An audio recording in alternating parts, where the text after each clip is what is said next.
The other type I would like to talk about is a bit like the first type with the aggressive bully, but this one is a passive aggressive bully.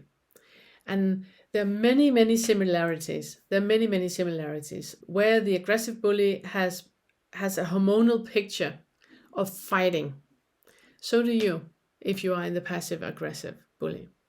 I would like to say before I start to talk about this that if you acknowledge that you are a passive aggressive bully, I really, really would like to congratulate you, because the majority of people don't want to be here. They're fine with being aggressive. They're fine with being submissive. They do not want to be passive aggressive. So for you to acknowledge this is really, really huge. It really is. And I'm going to say some things that you don't want to hear, but you know them already. You know them already. You know that this is you already, even before I say them. And when you hear them, instead of judging yourself, because you really, really have a tendency with judging yourself. Instead of judging yourself and comparing yourself in the sense that you think that the passive aggressive is the worst kind, it's much better to be the aggressive or to be the submissive. Much, much, much better. That is just part of the pattern of envy which you have. And you have a huge streak of envy. I know that envy normally is like one of the things that nobody wants to acknowledge that they have. But by not acknowledging, you will never ever heal the part that needs to be healed. Because when you have turned into a passive aggressive bully, and that is the toxic starting point, you have experienced a childhood where it wasn't safe for you to have any kinds of wants or needs. Whenever you had a want or a need, you experienced to be dismissed or ridiculed or anything like that. There was an interaction with you whenever you had that need, but you very, very quickly learned that that's not the way to get it. If you have a want or you have a need, it's not going to be met. Mom and dad are not meeting it. Your parental guidance is not meeting it. What you very quickly learned that you needed to do was to manipulate the situation for you to be met with basic needs. Which means that maybe you found out that it was super useful to, when you needed attention or love or affection or compassion, then you couldn't just ask and get that. You had to become sick, or you had to be bullied, or you had to, fall and hurt your knee, or something had to happen. So you had a justification of having basic needs met. And that is so, so sad. So for you to sit and refuse that you today are a passive aggressive bully, it's just making everything worse. And I wish I could have come up with a better word for it, the loving one that can't, receive. I could have called it that instead. Because you have a tendency, you very, very often hold space for a lot of people in a lot of different ways, but you do it in order for them to repay you. And again, it's not something that you want to hear. You don't want to be the one that is conditional with everyone. But if you are, then please just hear me out. That sense of envy is something when you look back on your childhood that you remember that, they had nicer parents and they had better clothes on and they were better at school and they were, more successful or more liked or more pretty or more handsome or whatever. And you looked at them with envy. You looked at them and wished that was you. And just imagine for a second being a child and wishing for you to be someone else. Do you see how much that child needs compassion and needs love? I really can recommend you to find old photographs of your childhood when you remember this sense of envy. And it's going to be difficult because we have such a diversion towards that. And you particularly tend to divert. if you made it this far in this description, I would like to congratulate you, because the majority of people that are here in the passive aggressive, they have skipped this part. They would rather be in the submissive or in the aggressive. You tend to identify yourself with the submissive person more.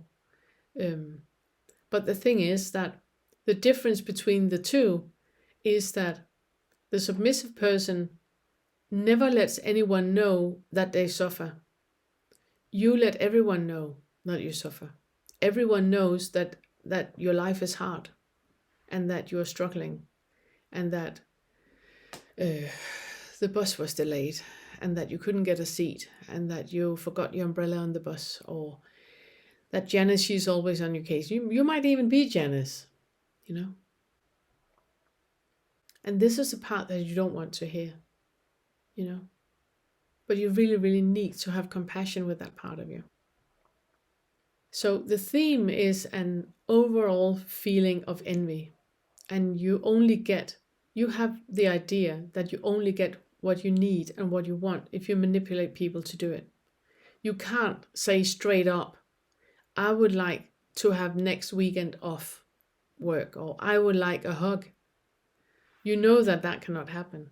You know from childhood that cannot happen, but that was then. It's not like that anymore. What you need to work with, it is still about boundaries, you know. So the boundaries that has been crossed with you were about you not having your needs met when you needed it. And what you need to look into now is how much you manipulate the people around you in order for them to meet your needs. But the problem is that because you never ask to have your needs met, you never ever get your needs met the way that you want them met. You only get it the way you get, like the crumbs of the table.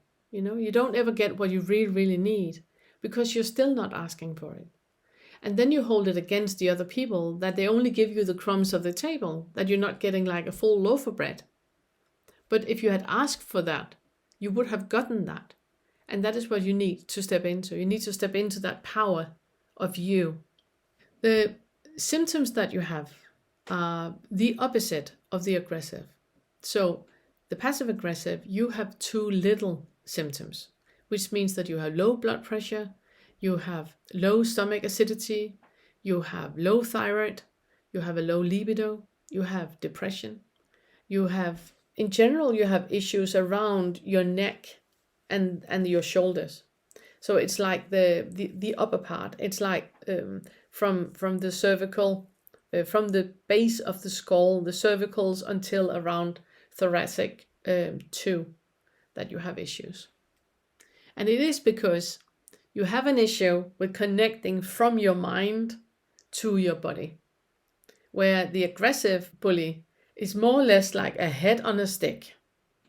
You have the issue also with connecting with the body, but you tend to be more heavy in the body, which means that you might have a wider bum. If you're a woman, you might have wider thighs. You might, if you're a woman, look more pear-shaped, where it's wider over the hips. If you're a man, you might have wider thighs than normal men. You might have a wider bum than men normally have.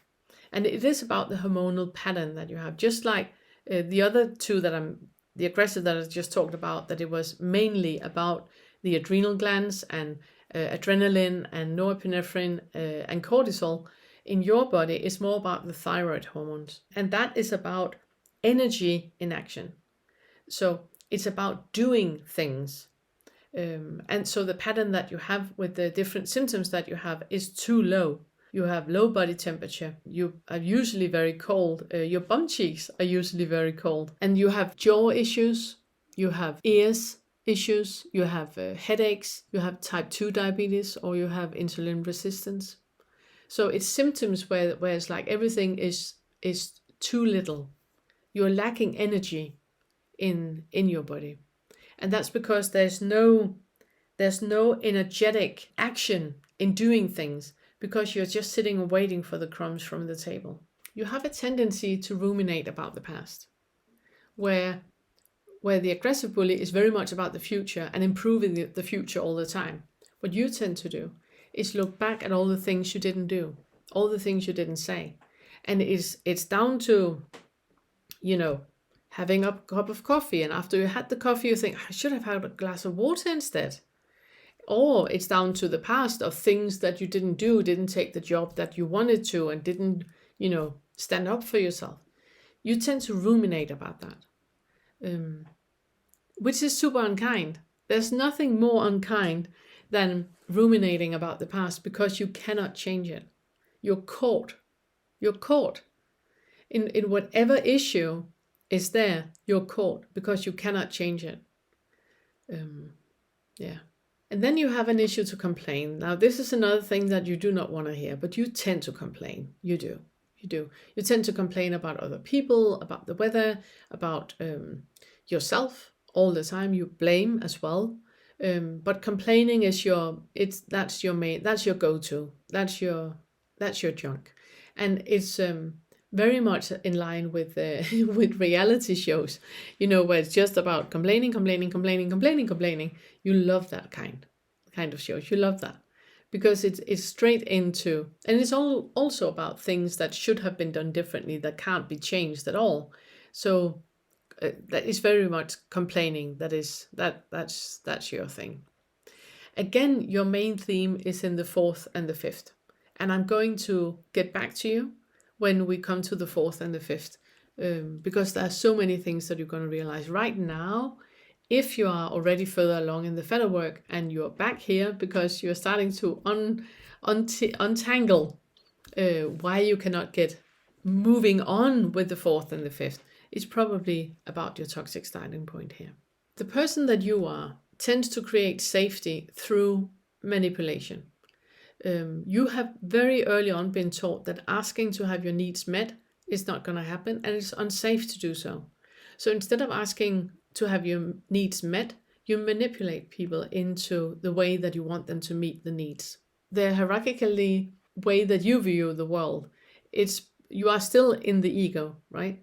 So it's the same as the aggressive bully, but you're just a passive aggressive bully. The way that you view the world here is in a constant envious comparing with other people. So where the aggressive bully is in competition to people that are like them, they completely dismiss the people beneath them. But the people that are like them, above them, they're in constant competition with. You don't do that. You're envious. You're envious of what other people have. So you look at everything you have and view that as a given. But everything that they have, you want to have too. And it's not in the competition, it's in the envy. It's in the comparison with envy. Because you assume that everything you have, they have too, but they have more and you also want that. Why do they have more? Why do they get more holiday? Why do they get, why are their gardens so nice? Why are their children getting all the good grades? So it's about complaining with an undertone on envy all the time. So that underlying feeling that you have with, when is it my turn? Seriously, when is it my turn? It happens because you don't ask. All you need to do is ask. You need to place yourself in a situation where you feel safe in you and it's safe for you to ask. As long as you don't do that, the only thing you will get are the crumbs of the table, and you will always sit and wonder, when is it my turn? When is it my turn? Everything always revolves around that endless row of diversions. You really, really tend to divert all the time. When you are speaking with your guide, there's an issue that you have an underlying issue that you would like to deal with, but that's too painful. Instead of asking directly about that, what you would like to deal with, you talk about something else. And that something else, the guide will help you resolve, and then you talk about something else. And the guide will help you resolve, and then you talk about something else. It's endless, because what you really, really want to talk about, you don't address. You expect other people to see your need and meet it. And for you, it's really, really important to be suffering be struggling, and a friend calls you and asks you, how are you doing? I'm fine, you say. And they say, no, I can hear you're not fine. How are you doing? No, I don't want to talk about it, you say. And the friend said, come on, I'm here. Tell me. And then you tell them. That's super manipulative. But you have that feeling that if you call your friend and say, I really, really need to talk, then you're so vulnerable in that, because you're completely, beamed back to your childhood, where wherever you had a need, it was not met. And we're talking about basic needs that were not met. So you needed to manipulate yourself to get it. And that's why you have ended up as an adult, where when you have something and you would like to talk about it, and even when you're asked into it, you still play a bit coy instead of just saying it. And in you, it doesn't count that you should need to call your friend and saying, I need to talk. That doesn't count in you. Your friend should see that you need it. And you play that game with your spouse as well. Your spouse should see that you need, to talk. The way that you're walking around, can't they see that you need attention? Can't they see that? And then you complain to all your friends about your partner not seeing you, not being there for you in any way. It's only because they're not doing it the way that you want them to. And that is with the toxic starting point, where you're not meeting your needs. You're not making sure that your needs are met, but you're demanding other people to meet them without telling them that they need to meet them. And then you get miffed when they don't. And in that, you have those constant diversions that are just arising all the time, which means that you're creating an utter mess around you. If you look around you, there's probably a mess. Probably. Because you tend to create a mess. You tend to half do things. Very, very rarely finish it before you start on something else. That's part of the diversion that you're doing. And what you need is to meet the need. Almost rhymed there. So the theme that you have is that manipulatory and lethargic person, where you want other people to meet the needs that you have. If you have to ask for it, it doesn't count. Other people need to meet the needs. Other people need to see you. You have a huge need to be seen. And you only feel that you count when you're seen. But you cannot ask other people to see you. You want them to see you without you asking for it. And that is where the passive aggressiveness comes in. So I hope that you can hear that I have so much love towards you. I have so much compassion towards you. I mean, I cannot even begin to imagine how it was you to be a child. To have the childhood that you have had, where the basic needs, it wasn't safe to ask to have the basic needs met. I'm really, really sorry that was your experience. I really, really would like for you to be kind towards yourself. Do not expect other people to be kind to you. It's your job to be kind to you. So I really would like for you to be kind to you. And one of the meditations that is very, very useful for that is the Metta Bhavana. And there is a meditation, I have it on my channel. I really would recommend you to use that. So you evoke loving kindness towards yourself and to other people. I would also like for you to have a focus on being. And that is, getting out of that underlying belief in something being better, further along, or should have been better in the past. Be here right now. Connect with your body. Feel what it is that you need right now and meet that need.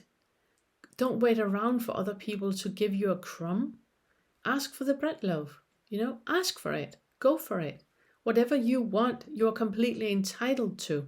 Whatever you need, you're completely entitled to.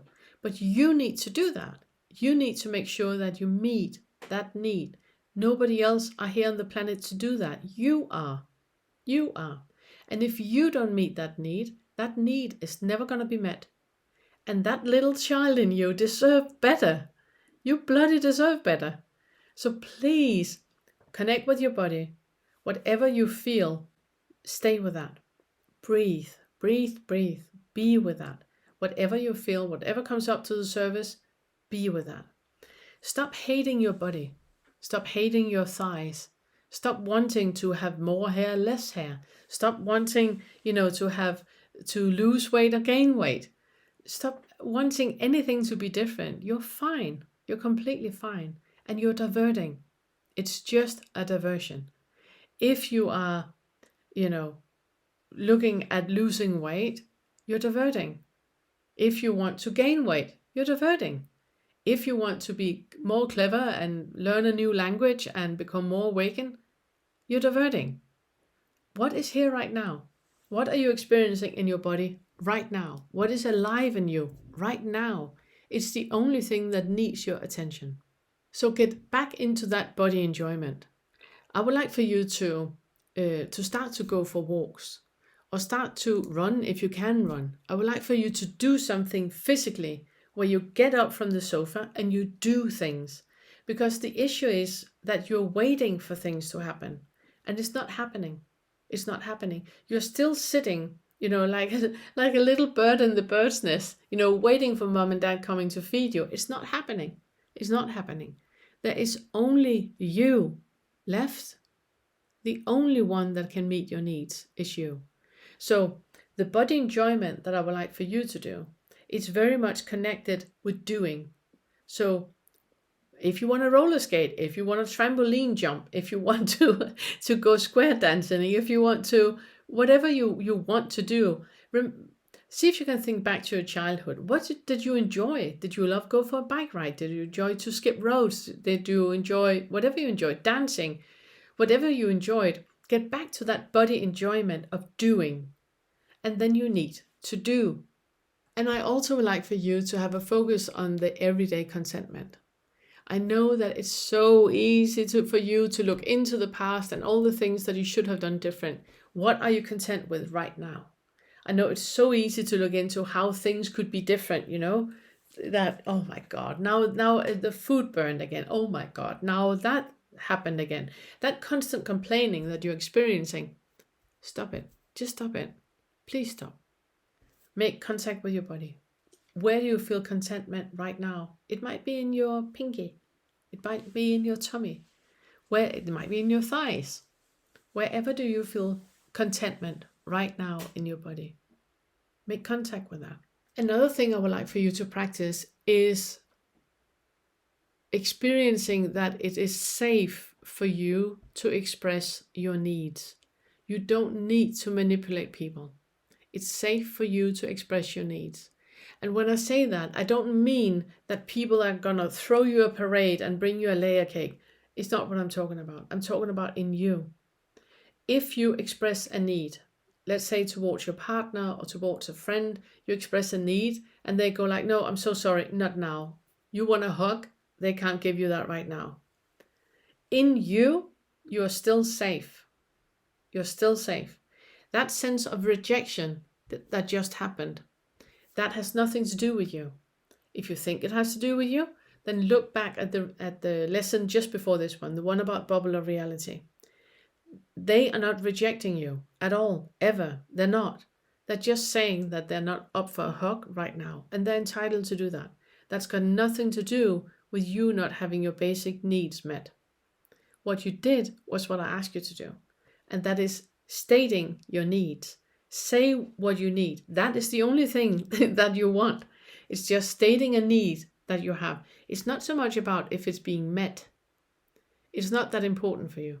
The most important thing is to state the need that you have. And then I also would like for you to be aware of all the diversions. Whenever you have a feeling in you, you will divert. You're the type that will shop, retail therapy, you will shop. You're the type that will eat, that will, even though you're full, you have a feeling, then you eat some more. You're the type that will divert yourself with flicking on Netflix or on Insta or Facebook, or you're the type of person that will constantly divert from what you actually need. And I really, really would like for you to get into your body and meet the need, please. Another thing I would like for you to do is to start to be honest towards yourself. And I know it's really, really a tall ask. In the beginning, just start from the inside. When you feel something, be honest about that. You don't have to tell anyone. You don't even have to write it down, but just be honest towards what it is you feel. Because the issues that you have is about expressing. It's about having a need and expressing that need. That's why you have the issues, in the cervical area. It's about, mind and body. It's about that connection where you express the need that you have, where you connect the mind with the body experience, and then you express a need that you have. So for you, it's not so important to get what you need. It's not that important. The most important thing is to ask for it. It's to be honest with yourself and ask for it. Yeah. And in that, it also lies for you to be comfortable to say yes and comfortable to say no. For you, both are equally difficult. Because you're not good at expressing yourself, you tend to manipulate people so they meet your needs. You're not good at expressing your needs. So therefore, saying a very, very clear yes is difficult. And saying a very, very clear no is difficult. So when I talk in the next Fetter about the body yes, body no, going in more into depth with that is going to be really, really difficult for you. And there will be a lot of things in the next Fetter about routines, harmful routines. There will be a lot of things for you to get there, because it's very much about having a need, expressing the need, meeting the need, and not diverting. And you have a huge tendency to deflect and divert all the time. So practice feeling the body yes, body no. And if you can't feel a body yes, body no, then just practice to be honest with yourself and express a yes or no, very, very clear, without manipulating in any way. And the last thing is the sentence that I would like for you to use as your mantra. And the sentence is, I love myself, I matter. I love myself, I matter. And I would like for you to say that sentence over and over and over and over. Instead of thoughts, have that sentence over and over and over and over. And why it's so important for you to have the part about I matter, it is that it's the only way that you will kind of like solidify that you have a need and you can express that need safely. That only happens if you know that you matter. That was the issue all along. And it's also why that I really, really hope that if you are a passive-aggressive bully, that you have listened this far and have heard that this is an absolute love declaration for you. It's a love declaration to the child that didn't have the feeling of matter. And you do. So please meet that. Another part about about being in the flow, it is that you have no expectations to anything. You have no expectations or need for Janice at the office to be any different than she is. Whatever she is this morning is completely fine. Whatever she isn't this morning is completely fine. Janice is just Janice. She doesn't need to do anything or say anything or be in a certain way, And because you haven't got any expectations to anything, it just happens. It's a bit like I always say that you can't plan your own surprise party. Allow yourself to be surprised about what is happening. Since you can't plan it anyway, then just flow with it. Instead of grasping onto an expectation about Janice being in a certain way, or your partner being in a certain way, or traffic being in a certain way, then just flow with it. Allow whatever is happening to happen. It happens anyway. You're just not identifying with one that it is happening to, and you have no longer any expectations or preferences to what is happening. So you're in that state of flow where everything is just, a surprise party. Oh, wow, I did not expect to be stuck in traffic 3 hours this morning. Wow, what a surprise party. I did not know that. I had no idea, had no expectation. I thought I was going to be at work in time. Ha, clearly not. Clearly not. And then you just let go of it. So the reason why it's a good idea to look at this, even though it's just concepts, it's to get a clearer picture on where you are in your process. It's really for you to quiet down and reflect on everything you say, on every reaction you have. Where did that come from? Why did I react like that? It's to reflect on all the things that you think you hear that other people are saying. Really to listen, and also to see if when you hear something that people say that you assume what they're saying. Just know now that whatever you hear people saying, it's just your assumption. It's not what they're saying.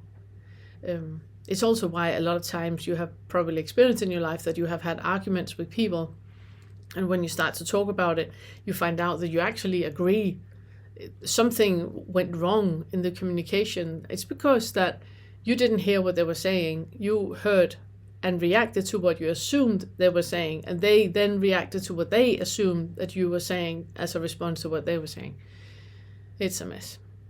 So for you to start to become reflective, really be in that observing state where you are looking at it as an anthropologist.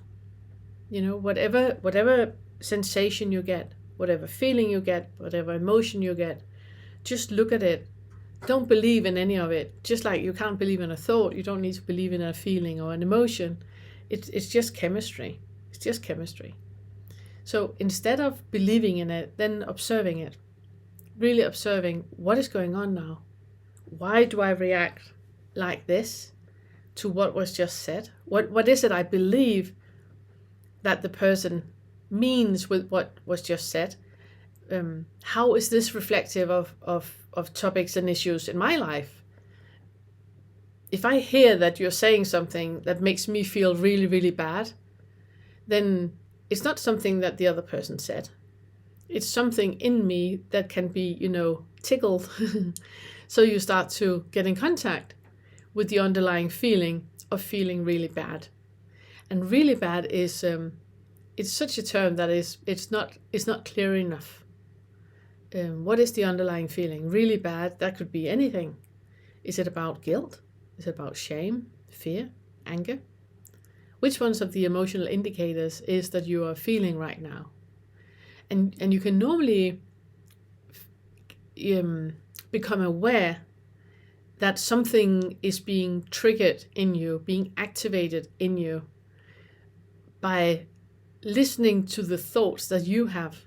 Because if you start with the blaming, shaming, complaining, explaining, then you are absolutely sure that something else than what is has been activated. Right now, you're no longer responding on what is happening right now.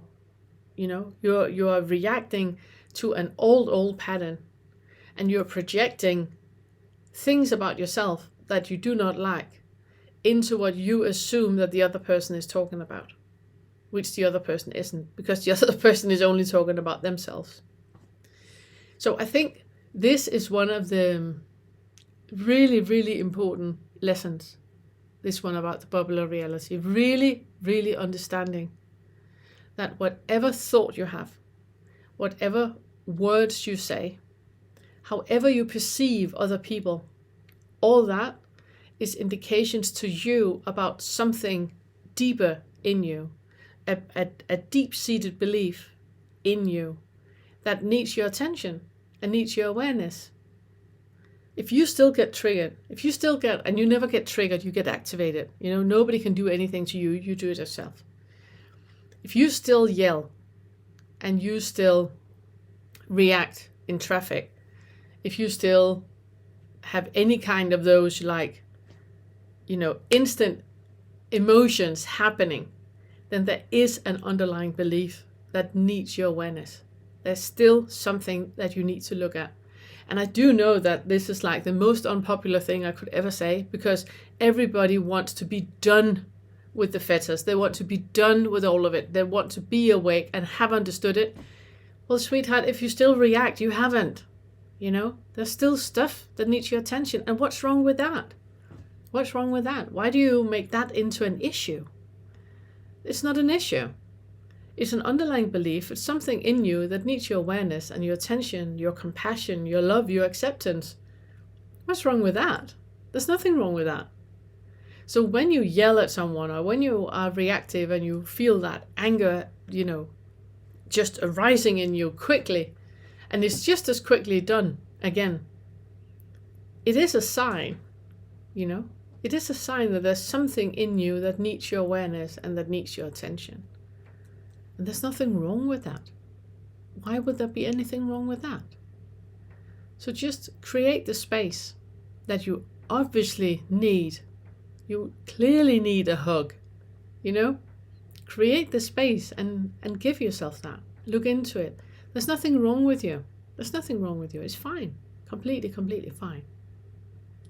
I want to thank everyone that are showing your appreciation of the Awakening curriculum by buying me a cup of tea and becoming members of the YouTube channel. I truly appreciate that gesture. It means so much to me, and it also makes it possible to keep the channel and the homepage free from paid promotion and all that stuff. So thank you so much.